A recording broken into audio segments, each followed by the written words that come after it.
Hello, welcome to China Mosaic. I'm Wang Xiaohui for China.org.cn. In the previous episode, we examined the Chinese economy amidst the novel coronavirus outbreak. We determined that despite the effects of the outbreak, China can still expect bright prospects in its economic development. One clear sign for it right now is that business around the country have begun to resume work and production. Changsha, the closest Chinese provincial capital to Wuhan, is a model of these countrywide efforts. Here in the city known as the capital of China's construction machineries, nearly 100 robots in sunny plants are working in an orderly manner. Zoomlines, excavators, and bulldozers, since work resumption, are on their way to its customers in Southeast Asia. The China-Europe freight trains are running at full capacity, carrying machinery products, auto parts, and home appliances from Changsha to Europe, Central Asia, and other regions, and bringing European timber and milk powder back. The number of China-Europe freight trains operating out of Changsha during January and February is projected to increase by 142.8% year-on-year. So far, the work resumption rate of Changsha has reached 98.1%, and nearly 90% of its key foreign-funded companies above designated size have resumed work.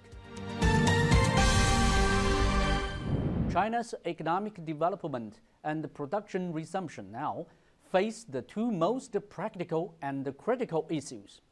One is continued effective prevention and control of the epidemic, and the other is helping companies to minimize losses and tide over difficulties as quickly as possible. To those ends, Changsha has implemented a variety of powerful measures. In terms of epidemic prevention, the city not only coordinated and secured relevant supplies, but also drafted over 4,200 liaison officers into companies to learn about their epidemic prevention efforts and to help address difficulties in that regard.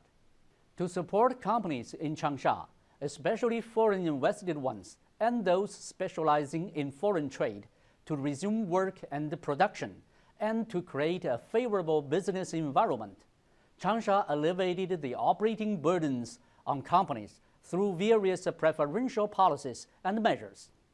The government set up platforms connecting banks with companies, helping nearly 4,000 enterprises to secure additional credit lines totaling 153 billion yuan. A total of 89 billion yuan in loans has already been issued. The city also worked with air traffic authorities to open up roads and expand cargo volume, while setting up green channels at customs and providing round-the-clock appointment services for import and export clearance. With these policies and measures in place, many companies in Changsha began to cultivate new forms of business amid the outbreak and created new opportunities through online applications. Changsha is meeting the challenges of the epidemic with a responsible and positive attitude, while making every effort to reduce the impact of the outbreak. The city's actions are a microcosm of the coordinated efforts throughout the country to prevent and control the epidemic and promote economic and social development. They also demonstrated the potential and the resilience of the Chinese economy and society. As work and production resume across the country, China is turning a crisis into an opportunity and pressing the fast-forward button on its economic growth. Thank you for watching.